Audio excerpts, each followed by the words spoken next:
வணக்கம் அன்புள்ளங்களே, வாங்க நிகழ்ச்சி போகலாம். இன்றைக்கி நம்ம பார்க்கக்கூடிய பயனுள்ள மருத்துவ தகவல்களில் என்ன மருத்துவம் பார்க்க போகிறோம் அப்படின்னு பார்த்தோம்னா, எந்த நோய்க்கு எந்த கீரை சாப்பிட்லாம், எது சிறந்தது அப்படின்னு பார்க்குறோம்.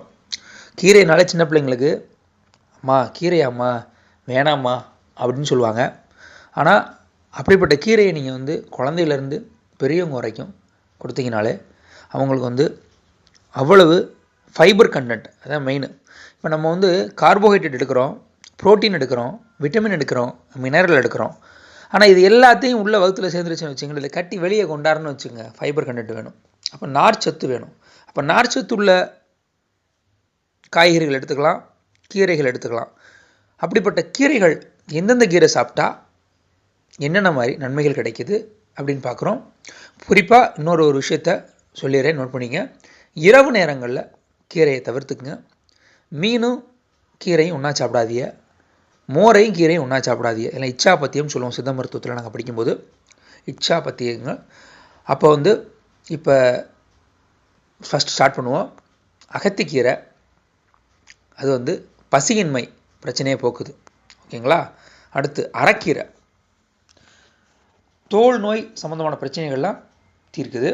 அடுத்து சிறுகீரை சிறுநீர் எலும்பு தேய்மானத்திற்கு, சிறுநீர் சம்பந்தமான பிரச்சனைகளுக்கும் எலும்பு தேய்மானத்திற்கும் இந்த கீரை ஒரு சிறந்த கீரையாக இருக்குது. அடுத்து துவரைக்கீரை. துவரைக்கீரை ஆஸ்துமாவிற்கு ஒரு நிவாரணம் தருது. அடுத்து வெந்தயக்கீரை நீரிழிவு நோய்க்கு, அதாவது டயபெட்டிஸ் மெல்டிஸ் என்று சொல்லக்கூடிய மக்கள் வழக்கில் சொல்லக்கூடிய சுகர், அந்த பிரச்சனைக்கு சித்த மருத்துவத்தில் மதுமேகம்னு சொல்லுவோம். அப்படிப்பட்ட அந்த நீரிழிவு நோய்க்கு சிறந்தது வெந்தயக்கீரை. அடுத்து குடல் புண், வயிற்றில் அல்சர் வந்துருச்சுன்னா மணத்தக்காளி கீரை. குடல் புண், வாய்ப்புண், ஒரு மனிதனுக்கு வாயில் புண் வந்துச்சுனாலே வகுத்தில் புண் இருக்குன்றக்கான அறிகுறி, ஓகேங்களா. அப்படிப்பட்டவங்களுக்கு மணத்தக்காளி கீரை சாப்பிட்லாம். அடுத்து கரிசலாங்கண்ணி கீரை, அது மஞ்சள் காமாலைக்கு சிறந்தது. நான் சொல்கிற எல்லாமே வழக்கில் எல்லாருக்கும் தெரிஞ்சது தான், தெரியாதவங்க தெரிஞ்சுக்கங்க, மற்றவங்களுக்கு தெரியப்படுத்துங்க, ஓகேங்களா. அடுத்து முளைக்கீரை. இது மலச்சிக்கலை தீர்க்குது. இன்றைக்கி மனுஷனுக்கு ரொம்ப முக்கியமே மலச்சிக்கல் இருக்கக்கூடாது, மலச்சிக்கல் இருக்கக்கூடாது. அப்போ மலச்சிக்கல் தீரணும்னு வச்சுங்களேன், முளைக்கீரை சாப்பிடுங்க, ஓகேங்களா. அடுத்து பருப்பு கீரை சாப்பிட்லாம். எதுக்கு சாப்பிட்லாம்னா, உயர் ரத்த அழுத்தம், அதாவது பிபி, பிளட் ப்ரெஷர் இருக்கவங்க பருப்பு கீரை சாப்பிட்லாம். முருங்கைக்கீரை. முருங்கைக்கீரை எல்லா பகுதியுமே சிறந்தது, எல்லா நோய்க்குமே சிறந்தது, எல்லா பிரச்சனைக்குமே சிறந்தது, தாராளமாக சாப்பிட்லாம். அடுத்து பசலைக்கீரை. இது முக்கியமாக அனீமியா அப்படின்னு சொல்லக்கூடிய இரத்தச்சோகை, இரத்த சோகைக்கு சிறந்தது. அடுத்து முட்டைக்கோசு கீரை. அது மூட்டு வலியை போக்கும்.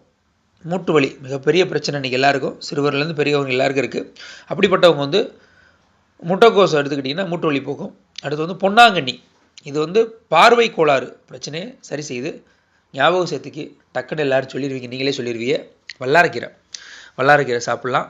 சாப்பிட்டோம்னா இப்போ நான் சொன்ன மேற்கண்ட கீரைகள்லாம், நீங்கள் ஏற்கனவே எத்தனை கீரை சொல்லியிருக்கேன், 1 2 3 4 5 6 7 8 9 10 11 12 13 14 14 கீரைகள், அது 2 வாரத்துக்கு சொல்லியிருக்கேன். இதை நீங்கள் ஃபாலோ பண்ணிங்கனாலே உங்களுடைய உடல் ஆரோக்கியம் நல்லாயிருக்கும். அதாவது மாதத்தில் 4 வாரம் இந்த 14 கொஞ்சம் டிவைட் பண்ணி மாற்றி மாற்றி போட்டு கண்டினியூ எடுக்காமல் கொஞ்சம் கலவையாக போட்டு சாப்பிட்டீங்கனாலே உங்களுக்கு அனைத்து விதமான நோய்கள் வராமல் தவிர்ப்பதற்கும். சிறுவர்கள் கண்டுபிடிச்சது 4448 நோய். அந்த 4448 நோய்க்கும் உள்மருந்து புறமருந்து கண்டுபிடிச்சி வச்சுட்டு போயிட்டாங்க. அதுக்கேற்ற உணவுகளும் சொல்லிட்டு போயிட்டாங்க. உணவே மருந்து. அவங்க ஃபஸ்ட்டு கான்செப்ட் என்னென்னா உணவே மருந்து, மருந்தே உணவு கான்செப்ட்டு. அந்த கான்செப்டில் நம்ம சொல்லிக்கிட்டு இருக்கோம், ஓகேங்களா. வருமுன் காக்கிறதுக்கான வழிகள் நம்ம சொல்கிறோம். உணவுலேருந்தே ஸ்டார்ட் பண்ணிக்கோங்க. இதெல்லாம் ஃபாலோ பண்ணிங்கன்னா உங்களுடைய உடல் ஆரோக்கியமாக இருக்குன்னு சொல்லப்படுது. அதனால் இது போன்ற சுவாரஸ்யமான மருத்துவர்கள் வேணும்னா நம்மளோட யூடியூப் சேனலான கரு சித்தா யூடியூப் சேனலை சப்ஸ்கிரைப் பண்ணி பக்கத்தில் இருக்கிற பெல் ஐக்கானை மறக்காமல் கிளிக் பண்ணி லைக் பண்ணி ஷேர் பண்ணிங்க. மேலும் அடியவனிடம் நீங்கள் சித்த மருத்துவம் தொடர்பாக ஆலோசனை பெற வேண்டும் என்றாலும், ஏன்னா அடியவன் டாக்டர் கருப்பையா BSMS சித்தா படிச்சிருக்கேன். அடுத்து பார்த்தீங்கன்னா டிப்ளமோ அஸ்ட்ராலஜி முடிச்சிருக்கேன். அடியவன்ட்ட சித்த மருத்துவம் தொடர்பாக ஆலோசனை பெற வேண்டும் என்று விரும்பினாலும், அல்லது ஜோதிட ரீதியாக ஜாதகம் பார்க்க வேண்டும் என்று விரும்பினாலும் சலுகை கட்டணத்தில் பெற்றுக்கொள்ளலாம். அடியவனுடைய WhatsApp, mobile and GPay number ஒரே நம்பர் தான், நோட் பண்ணிங்க. 97 91 29 54 33 9791295433 என்ற எண்ணின் மூலமாக அடியவனை நீங்கள் தொடர்பு கொள்ளலாம். நன்றி, வணக்கம்.